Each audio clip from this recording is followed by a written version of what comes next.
Good morning दोस्तों, एक बार फिर से आपका स्वागत है मेरे चैनल पे। तो आज मैं आया हूँ कुरुक्षेत्र। यहाँ पे आपको देखने को मिलेगी कुछ 3D एनिमेशन जिसमें महाभारत काल का सारा दिखाया जाएगा। और आज हम एक्सप्लोर करने वाले हैं इस महाभारत म्यूजियम को। और ऊपर देखो एक फाइटर जेट भी गया है अभी। और इस म्यूजियम का नाम है महाभारत अनुभव केंद्र। और यहाँ पे आने के लिए आपको पहले कुरुक्षेत्र बस स्टैंड पे आना पड़ेगा और वहाँ से प्राइवेट बसें चलती रहती है। वहाँ से आपको प्राइवेट बस मिल जाएगी जो कि आपसे चार्ज लेती है 10 रुपये। और आपको आना पड़ेगा ज्योतिसर में ये संग्रहालय बना हुआ है और आप ज्योतिसर आके इस म्यूजियम का टूर कर सकते हो। और अनुभूति केंद्र के अंदर ही आपको एक बहुत ही बड़ा पार्क भी देखने को मिलेगा। अगर आप यहाँ पे रेस्ट करना चाहते हो तो आप यहाँ पार्क में आराम से बैठ के रेस्ट कर सकते हो। और इसके अलग अलग कक्ष बनाए गए हैं जिसमें आपको अलग अलग 3D एनिमेशन देखने को मिलेगी। तो यहाँ पे कुछ टाइम की स्लॉट बुक होती है, तो आपको वो स्लॉट बुक करनी पड़ेगी। आपके 200 रुपये टिकट लगेगी, फिर आप टिकट लेके एंट्री कर सकते हो। और ये देखो पार्क के अंदर ही ऐसा कुछ डिज़ाइन बना रखा है और वहाँ पे चलने के लिए एक पुल भी बना रखा है, बहुत ही सुंदर। और अभी स्कूल के भी बच्चे आए हुए हैं यहाँ पे घूमने के लिए। मेरी अभी 3:40 पे एक स्लॉट बुक हुई है। अभी शाम के 3:40 पे मैं अंदर जाऊँगा देखने के लिए और आपको दिखाऊँगा अंदर क्या क्या 3D एनिमेशन आपको देखने को मिलता है, क्योंकि मैं अभी फर्स्ट टाइम आया हूँ। और कवर करते हैं इस अनुभूति केंद्र को। ये देखो कितना सुंदर डिज़ाइन बना रखा है यहाँ पे। और इसी के साथ में कुछ प्लांट भी लगाए गए हैं जो कि इसकी सुंदरता और बढ़ा रहा है। तो अभी हम जाएंगे इसके ऊपर। बाकी मैं आगे चल के आपको दिखा देता हूँ कितना ऊंचा पुल बना रखा है यहाँ पे। और ये है अनुभूति कक्ष। और जैसे ही आप बिल्डिंग देख रहे हो ना, इसके अंदर ही आपको 3D एनिमेशन दिखाया जाता है। और वहाँ पे बसें वगैरह खड़ी होती है सारी। और हाल फिलहाल में ये महाभारत म्यूजियम लोगों के आकर्षण का केंद्र भी बनता जा रहा है। इसी में वो स्थान भी है जहाँ पे भगवान श्री कृष्ण ने अर्जुन को संदेश दिया था। अगर आप इस पुल के उस साइड जाओगे तो वहाँ पे आपको वो बरगद का पेड़ दिखाई देता है।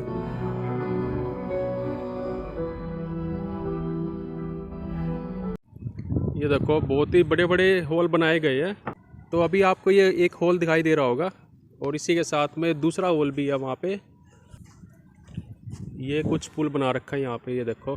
इस म्यूजियम में 3D show, holography, interactive display और लेजर शो दिखाया जाता है। म्यूजियम के अंदर जाके ही पता चलेगा शो किस टाइप का है। अगर शो अच्छा लगा तो इसे दोबारा देखने के लिए जरूर आऊँगा। इसी के साथ में ये म्यूजियम सुबह 10 बजे से लेकर रात के 8 बजे तक खुला रहता है। इसमें कुछ टाइम शेड्यूल होता है, उस टाइम के अंदर आप टिकट जरूर करवाएं। और ये शो लगभग 1 से 1.5 घंटे तक चलता है। और इसी के साथ में इस तीर्थ पे एक पौंड भी है जहाँ सुबह और शाम को आरती होती है। और मेरे पीछे आप एक विशाल पौंड भी देख सकते हो।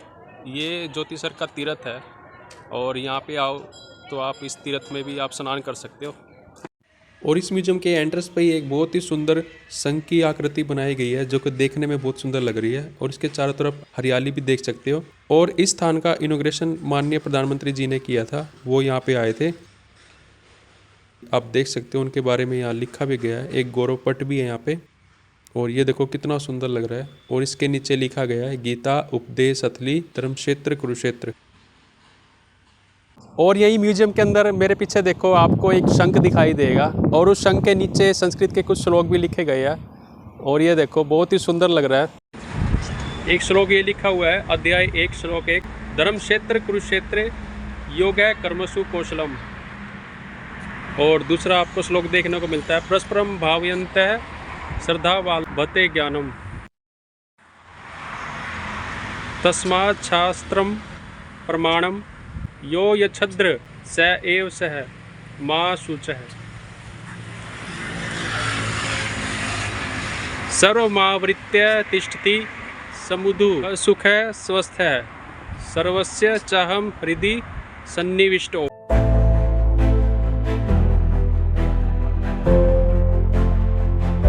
यहाँ पे आप देख सकते हो इसमें कुछ हॉल बनाए गए हैं जिन्हें ब्लॉक ए से लेकर ब्लॉक ई तक कवर किया गया। इसी के साथ में अगर आप अपने पर्सनल व्हीकल से आते हो तो यहाँ पे पार्किंग की भी व्यवस्था की गई है।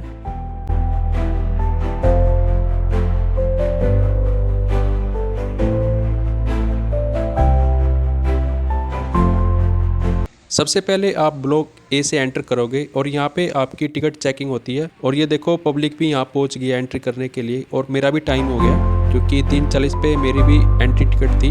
अंदर चलते हैं और एक्सप्लोर करते हैं इस सुंदर से म्यूजियम का।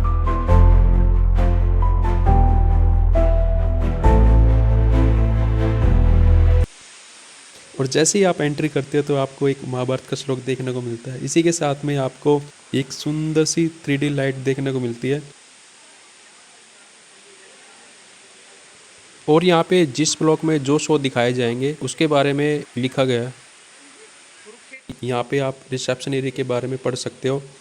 और यहाँ पे आपका फर्स्ट टाइम रजिस्ट्रेशन होता है, इसमें आपका आधार कार्ड लिया जाता है और आपकी कुछ डिटेल चढ़ाई जाती है। उसके बाद फिर आपको अलग अलग फ़ोन दिए जाएंगे। उसके बाद आपके साथ एक गाइड रहेगा, वो गाइड आपको हर ब्लॉक वाइज महाभारत के बारे में बताता रहेगा। और फ़ोन में कुछ ब्लॉक वाइज ऑप्शन होंगे, जिस ऑप्शन को क्लिक करने के बाद हमें जो भी सामने स्क्रीन पर शो चलेगा उसके बारे में जानकारी सुनने को मिलेगी।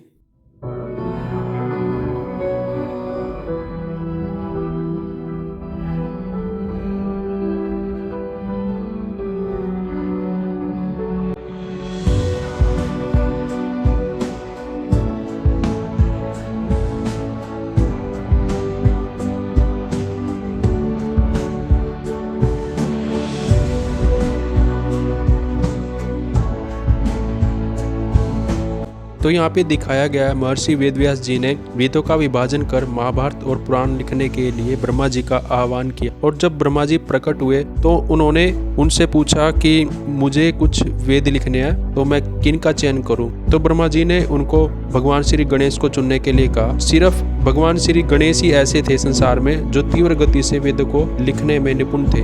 महाभारत काल में पांडव और कौरव की जो सेनाएं थी उस राज्य को दिखाया गया है। अभी जो आप लाल बॉक्स में देख रहे हो वो कौरव की सेना की तरफ से युद्ध लड़ा गया था, और जो नीले बॉक्स में देख रहे हो वो पांडव की सेना की तरफ से युद्ध लड़ा गया था।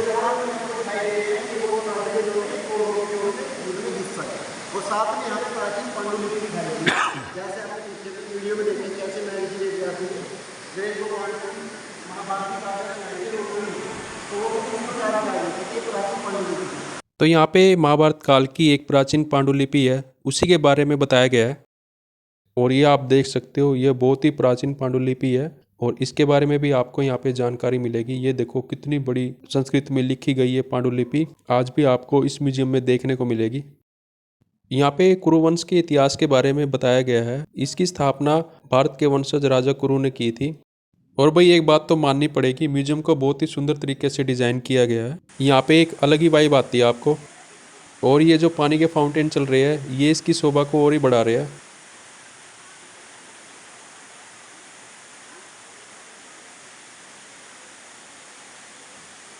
बाहर से तो आपको बिल्कुल सिंपल देखने को मिलता है, लेकिन जैसे ही अंदर आते हैं तो इसकी खूबसूरती तो भाई अंदर ही देखने को मिलती है। अभी हम सब जा रहे हैं आगे, एक ब्लॉक में जा रहे हैं।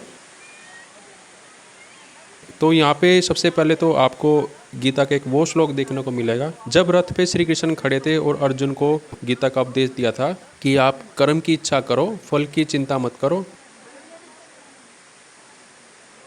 अभी हम एक बहुत ही बड़े हॉल में आ गए हैं। यहाँ पे कुरु वंशावली के बारे में बताया जाएगा।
यहाँ पे आपको कुरुक्षेत्र के 48 कोस की परिक्रमा के बारे में जानकारी देखने को मिलती है। इसमें बताया गया है कि कुरुक्षेत्र के 48 कोस के दायरे के अंदर कुछ ऐतिहासिक स्थल स्थापित किए गए हैं। यहाँ के जो गाइड है इसके बारे में कुछ इन्फॉर्मेशन हमें बताएंगे। जैसे गीता जगन्नाथ ज्योतिषर जहाँ पे आप खड़े हो, इस गांव का नाम है ज्योतिषर। इस गांव में ही कृष्ण भगवान ने अर्जुन को गीता का उपदेश। ये देखो, ये एक यूनिक चीज़ बना रखी है। आप इसकी छत का डिज़ाइन देखो, बिल्कुल ऐसे गोल आकार का डिज़ाइन दिया गया है। और इसी के नीचे ये देखो, ये कुछ जिले हैं जहाँ पर पांडव गए थे और कुछ तीर्थ स्थानों का निर्माण किया था। लेकिन इसमें से जो मेन तीर्थ है वो ये ज्योतिषर तीर्थ है, जहाँ पे अभी हम आए हुए हैं, क्योंकि यहीं पे भगवान श्री कृष्ण ने अर्जुन को गीता का उपदेश दिया था।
तो अभी हमने दर्शन करे थे भगवान विष्णु जी के 12 अवतारों के, और अभी हम दूसरे ब्लॉक में जा रहे हैं।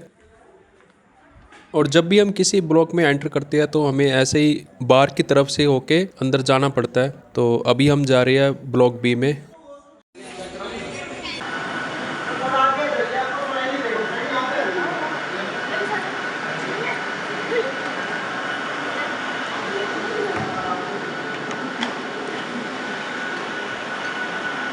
यहाँ पे हमें द्रौपदी की परिक्रमा को दिखाया गया, जो यज्ञ से उत्पन्न हुई थी।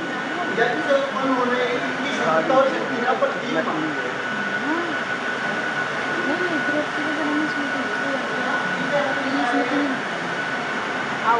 लविश क्या है? द्रोणाचार्य पंचाल द्रौपदी जी को दिखाया गया कि कैसे दो दोस्तों की मित्रता आगे चल के महाभारत के युद्ध का कारण बनी। और साथ में यहाँ पे हमें शिखंडी जी को दिखाया गया है, जो आगे चल के महाभारत के युद्ध में भीष्म पितामह जी की मृत्यु का कारण बने।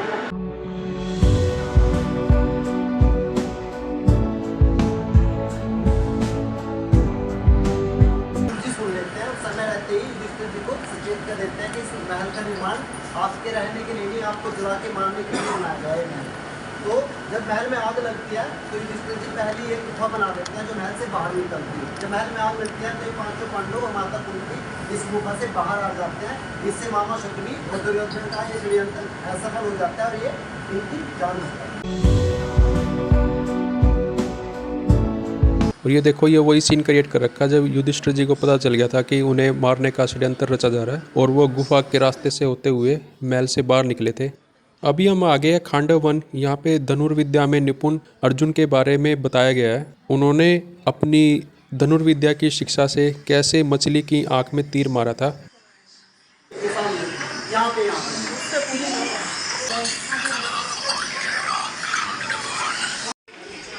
यहाँ पे हमें महाराजा द्रुपद की महासभा दिखाई गई है। घूम रही मछली का प्रतिबिंब देख के उसकी आंख को अपने तीर से भेज देगा। उनका विवाहित द्रौपदी से संपन्न होगा। इस महासभा में अनेकों योद्धाओं ने प्रयास किया लेकिन सभी असफल रहे। इस कार्य को सिर्फ तीन आदमी कर सकते थे, श्री कृष्ण भगवान, एक कर्ण, एक अर्जुन। कर्ण को अनुमति नहीं थी क्योंकि वो शूद्रपुत्र थे। तो इस कार्य को अर्जुन जी ने किया था। पानी में घूम रही मछली का प्रतिबिंब देख के उनके निशान को लेता था अपने बाण से, और इसके बाद ही द्रौपदी जी का विवाह उनसे संपन्न हुआ था। और यही वो महासभा है जहाँ पे श्री कृष्ण भगवान पहली बार पांडवों से मिले।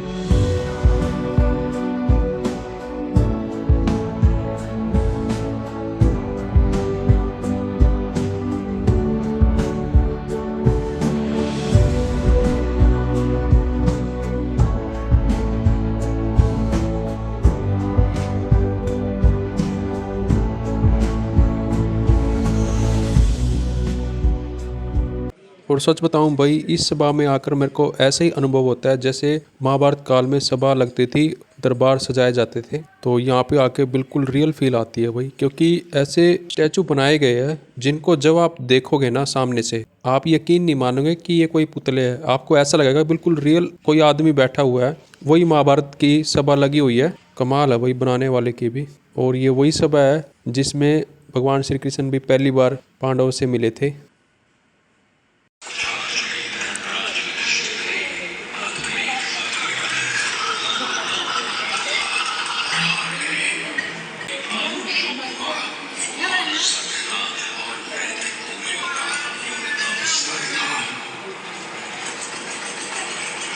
और ये वही पासे का खेल खेला गया था जिसमें द्रौपदी तक को दांव पे रखा गया था, और फिर द्रौपदी ने भगवान श्री कृष्ण का आह्वान किया था और उन्होंने आके द्रौपदी की लाज बचाई थी।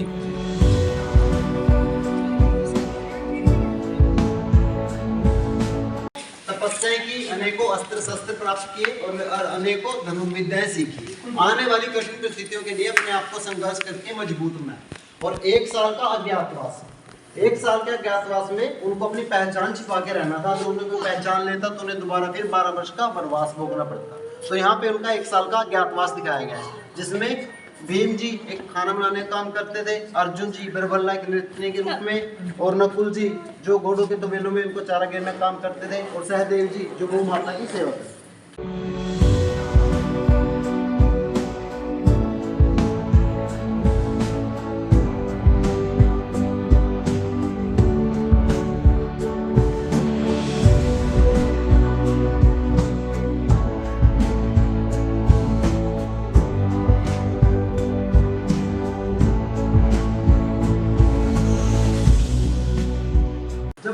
शर्त के मुताबिक 12 वर्ष का वनवास और 13 वर्ष का अज्ञातवास खत्म करने के बाद हस्तिनापुर आते हैं। तो वो श्री कृष्ण भगवान को अपने शांति दूत बना के दुर्योधन के पास भेजते हैं। यहाँ पे श्री कृष्ण भगवान पांडवों के शांति दूत बनकर आते हैं और दुर्योधन से पांडवों के लिए 5 गांव की मांग करते हैं कि आप पांडवों को रहने के लिए 5 गांव दे दीजिए।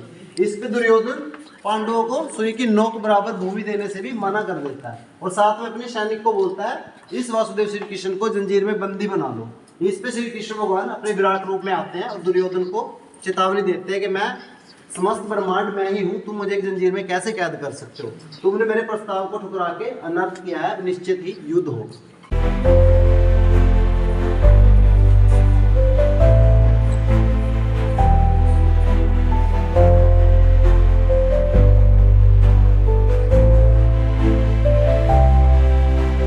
अभी हम एक ऐसे हॉल में आ गए हैं जहाँ पे 360 डिग्री में महाभारत के युद्ध को दिखाया जाएगा।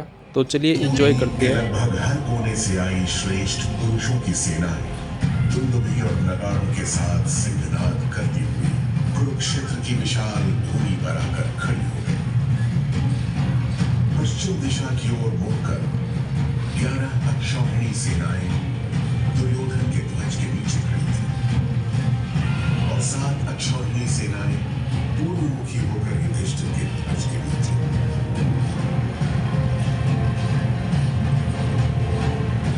संख्या बल तो निश्चित ही दुर्योधन की ओर था, परंतु धर्म के बल में युधिष्ठिर का पलड़ा भारी था।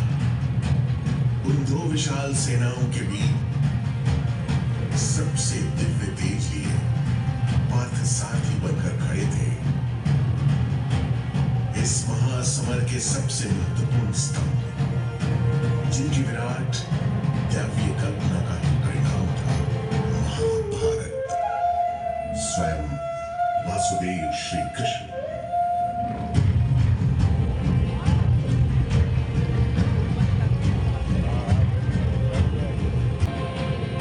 तो यहाँ पे कुछ ऐसे अल्टीमेट सीन होते हैं जिसमें ये जो चेयर होती है ये सर्कल में घूमने लगती है। तो जैसे ही शंखनाद हुआ तो हमारी चेयर एकदम घूमने लगी। इस गगनभेदी शंखनाद के साथ महासमर का आरंभ हो गया।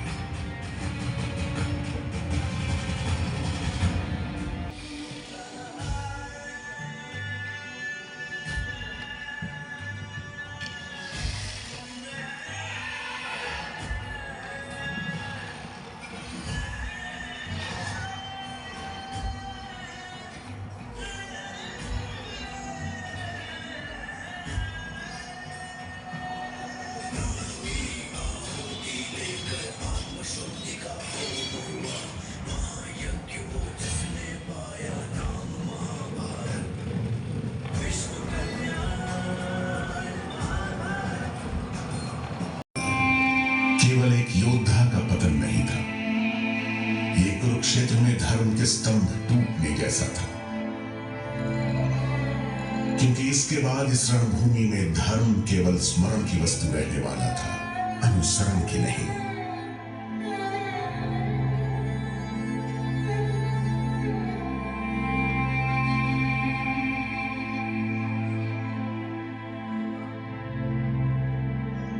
कौरव और पांडवों के भीषण युद्ध के बारे में दिखाया गया था। पांडव का पक्ष लड़ा था स्वयं भगवान श्री कृष्ण ने, और भाई जिनके साथ ही स्वयं भगवान हो तो फिर वो मैदान में कैसे ही हार सकते हैं।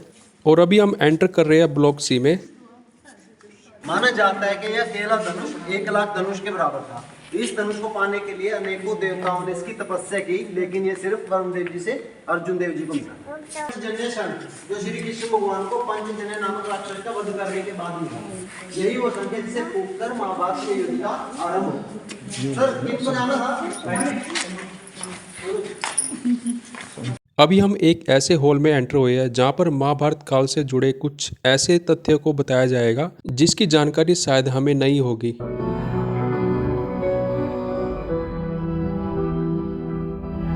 अभी सबसे पहले यहाँ पे बकासुर का वध दिखाया गया है। जब पांडव 12 वर्ष के वनवास में होते हैं तो वो एक ब्राह्मण के घर पे ठहरते हैं। वो ब्राह्मण उनकी अच्छी सेवा करता है, लेकिन कुछ दिन बाद वो निराश रहने लग जाता है। इसलिए युधिष्ठिर जी उन ब्राह्मण से पूछते हैं कि आपकी निराशा का क्या कारण है। तो इसको ब्राह्मण जी बताते हैं कि हमारे गांव में एक बकासुर नाम का राक्षस रहता है जो समय समय पे इंसानों की बलि मांगता रहता है। आज बलि के रूप में हमारे घर से किसी को जाना है। तो इस पे युधिष्ठिर जी भीम को बोलते हैं कि इस ब्राह्मण ने हमारी अच्छी सेवा करी। जब महाभारत का युद्ध जारी था तो ये महाभारत के युद्ध में हिस्सा लेने के लिए चले जाते हैं। जो भी पक्ष कमजोर होगा उसकी ओर से युद्ध लड़ूंगा। तो रास्ते में इनको श्री कृष्ण भगवान ब्राह्मण के वेश में रोक लेते हैं और इनको बोलते हैं, ये होता तुम्हारे कमान में 3 तीर है, तुम 3 तीर से महाभारत का युद्ध कैसे लड़ोगे। तो इस पे श्री कृष्ण भगवान को बताते हैं कि मेरा एक बाण ही महाभारत के सभी योद्धाओं को मार सकता है। तो इस पे श्री कृष्ण भगवान की परीक्षा लेते हैं कि कैसे। तो श्री कृष्ण भगवान को बोलते हैं आपके पीछे एक पीपल का पेड़ है, मेरा एक तीर उसके सारे पत्तों को भेज देगा। लेकिन श्री कृष्ण भगवान पीपल का एक पत्ता अपने पाँव के नीचे दबा लेते हैं। जब ये तीर चलाते हैं तो इनका बाण सभी पत्तों को भेज देता है और इनके पाँव के पास आके रुक जाता है श्री कृष्ण भगवान के। इस पे श्री कृष्ण भगवान से कहते हैं बरबरी जी ब्राह्मण देव अपना पाँव उठाइए, वृक्ष का एक पत्ता आपके पाँव के नीचे है। तो इस पे श्री कृष्ण भगवान जी समझ जाते हैं कि अगर ये महाभारत के युद्ध में आ गए और इन्होंने देखा कि कौरवों का पक्ष कमजोर है तो ये कौरवों की ओर से युद्ध लड़ेंगे। और अगर इसने अपने बाण का इस्तेमाल कर दिया पांडवों पे तो मैं पांडवों को धरती के किसी भी कोने पे लेके छिप जाऊं, लेकिन इसका बाण वहां भी पांडवों को ढूंढ लेगा और उनका वध कर देगा। तो इस पे श्री कृष्ण भगवान बरबरी जी से बोलते हैं मैं एक भिक्षुक हूँ, एक ब्राह्मण हूँ, अगर मैं तुमसे कुछ दान में मांगूं तो क्या तुम मुझे दोगे। इस पे बरबरी जी बोलते हैं जी मांग लीजिए। तो श्री कृष्ण भगवान इनका वरदान भिक्षा में इनका शीश मांग लेते हैं, इनका सर मांग लेते हैं। लेकिन ये श्री कृष्ण भगवान को पहचान जाते हैं और ये भी एक वादा लेते हैं कि मैंने पूरी महाभारत देखनी है। तो इस पे श्री कृष्ण भगवान इनका शीश एक पर्वत पे ले जाके रख देते हैं जहाँ से इन्होंने पूरी महाभारत देखी थी। और साथ में श्री कृष्ण भगवान उनको अंत में कहते हैं कि आने वाले समय में तुम्हें श्याम के नाम से जाना जाएगा, जो कि आगे चल के सत्य भी साबित हुआ। आज इनको सभी खाटू श्याम जी के नाम से जाना। युधिष्ठिर जी से पूछते हैं कि आपको कैसे पता चलता है कि आज कितने आदमियों का खाना बनेगा। तो इस पे ये बताते हैं युधिष्ठिर जी को कि मैं सबसे पहले कुछ चावल श्री कृष्ण भगवान को अर्पित करता हूँ। जितने चावल श्री कृष्ण भगवान खा लेते हैं मैं समझ जाता हूँ कि इसके 1000 गुना सैनिक आज युद्ध में मारे गए हैं। और जितने चावल छोड़ देते हैं मैं समझ जाता हूँ कि इसके 1000 गुना सैनिक आज युद्ध में जिंदा है, इनके लिए मुझे खाना बनाना। मामा थे महाभारत के युद्ध में, ये कौरवों की ओर से युद्ध लड़े थे, ये कर्ण के सारथी बने थे। महाभारत के युद्ध में इन्होंने कर्ण का मनोबल तोड़ने का काम किया था। जब भी कर्ण कोई बाण चलाता तो ये कर्ण जी शल्य जी कर्ण को बोलते तुम कैसे तीर चला रहे हो, तुम अपने लक्ष्य से भटक रहे हो। तो लास्ट में युधिष्ठिर जी के हाथों इनका वध हो जाता है। यहाँ पे महाभारत काल के उस सीन को दिखाया गया है युद्ध के दौरान जब भीष्म पिता को अनेक तीर लगे थे और वो अपने रथ से गिर गए थे। तीर लगने की संख्या इतनी थी कि रथ से गिरने के बावजूद भी भीष्म पिता धरती पर गिरने के बजाय तीरों पर ही गिर गए थे और तीरों पे ही काफ़ी दिनों तक लेटे रहे थे।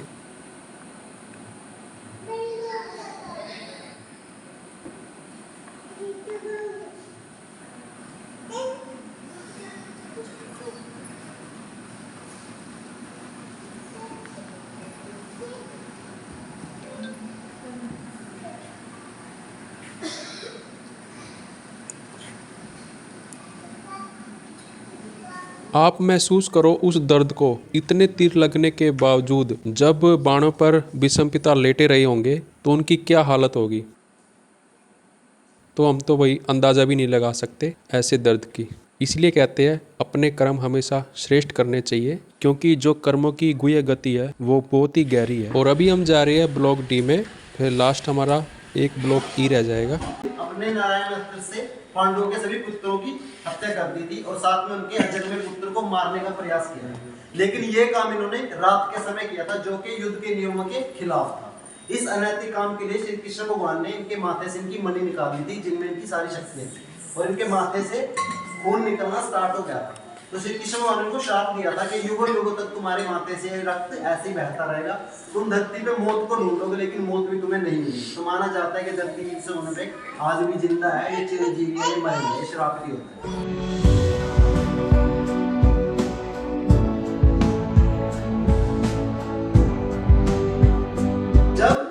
भीम इनके पांव छूटते हैं तो श्री कृष्ण भगवान भीम को पीछे कर देते हैं और प्रतिमा को आगे कर देते हैं, लोहे से बनी प्रतिमा को।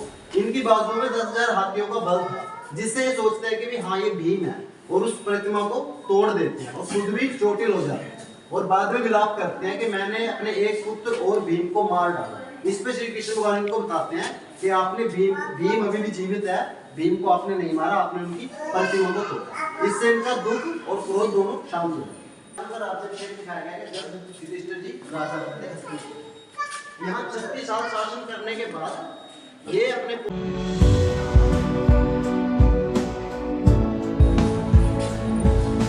यहाँ पे दिखाया गया है युद्ध खत्म होने के बाद जब पांडवों ने अपना राज्य प्राप्त कर लिया था, तो उसके बाद युधिष्ठिर को हस्तिनापुर के सिंहासन पर बिठा दिया गया था। और यहाँ पर इनकी एक ये देखो ऐसी शानदार मूर्ति बना रखी है, जिसको बस आप देखते ही रह जाओगे।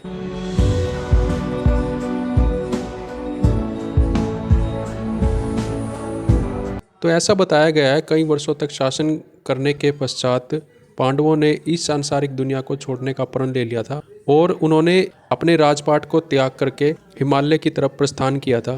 तो ऐसी आर्टिफिशियल एक गुफा बना रखी है, जब आप इसमें चलोगे तो आप ऐसा ही फील करोगे जैसे मैं हिमालय की तरफ जा रहा हूँ। और यहाँ पे पांडव जब हिमालय पे जा रहे थे तो उनका भी कुछ सीन क्रिएट किया गया है। बिल्कुल ऐसे लगता है कि जैसे हम हिमालय में आ गए। तो ये देखो यहाँ पे एक 3D एनिमेशन भी दिखाई गई है, जिसमें पांडव हिमालय की तरफ जाते हुए आपको दिखाई देंगे।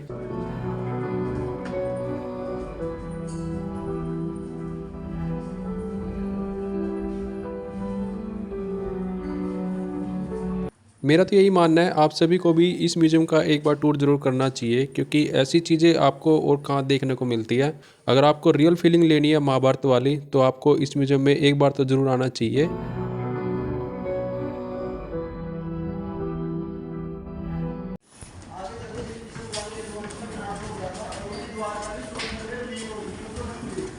दोस्तों, महाभारत गीता को कभी भी हल्के में नहीं लेनी चाहिए, क्योंकि यही गीता है जो हमारे जीवन का संचार करती है।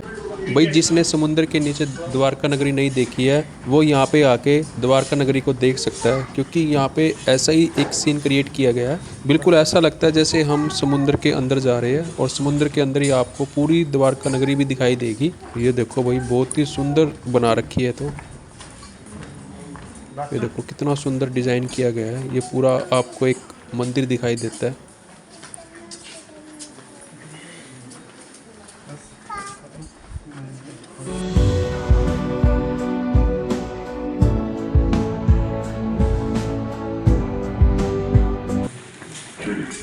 अभी यहाँ पे हमें महाभारत और रामायण से जुड़ी कुछ प्राचीन मूर्तियां दिखाई गई हैं, जो खुदाई के वक्त मिली हैं। यहाँ पे आपको देखने को मिलती है महाभारत काल के प्राचीन वो मूर्तियाँ जो धरती में समा गई थी। उसके बाद फिर धरती की खुदाई की गई थी, तो ये मूर्तियाँ मिली थी। तो आज भी इनको संजोकर म्यूजियम में रखा गया है। सर वहाँ पे कुछ नहीं चलेगा, वो बंद है। और इसके बारे में भी फुल इन्फॉर्मेशन दी गई है, तो आप वीडियो को पॉज करके इसके बारे में पढ़ सकते हो। यहाँ पे आपको अर्जुन की मूर्ति देखने को मिलती है। इसी के साथ में आपको हनुमान जी की एक ऐसी अनोखी मूर्ति देखने को मिलती है जो आपने अपने लाइफ में पहली बार देखी होगी। तो ऐसी बहुत सारी मूर्तियाँ यहाँ पे, इनकी सबकी इन्फॉर्मेशन दी गई है, तो आप सबकी इन्फॉर्मेशन भी पढ़ सकते हो।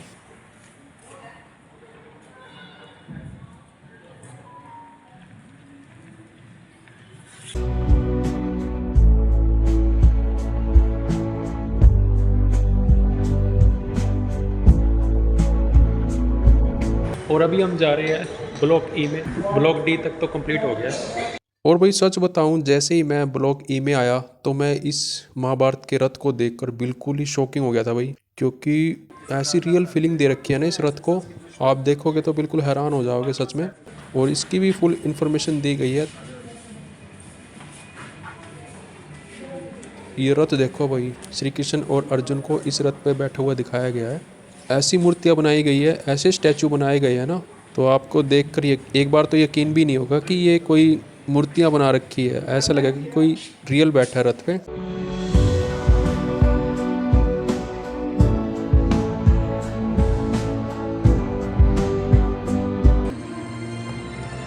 तुम्हारे प्रत्येक पथ में प्रकाश बनूं, मैं दिव्य आशीर्वाद का। ये देखो, ऐसा लग रहा है जैसे मैं आसमान में आ गया हूँ, चारों तरफ स्टार ही स्टार दिखाई दे रहे हैं।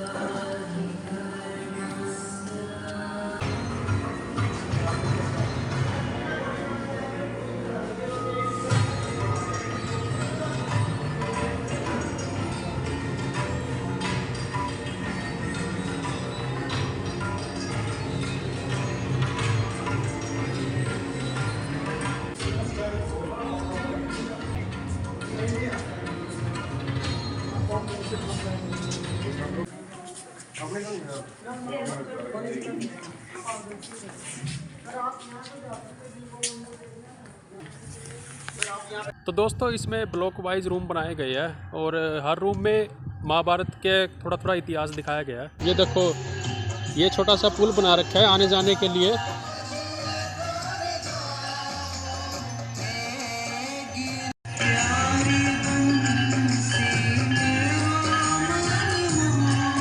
काफ़ी सुंदर डिस्प्ले कर रखी थी, आपने तो वीडियो में देखी ही होगी। और अगर आपको वीडियो अच्छी लगे तो चैनल को लाइक, शेयर और सब्सक्राइब जरूर करना। मिलते हैं नेक्स्ट व्लॉग में। जय हिंद, जय भारत।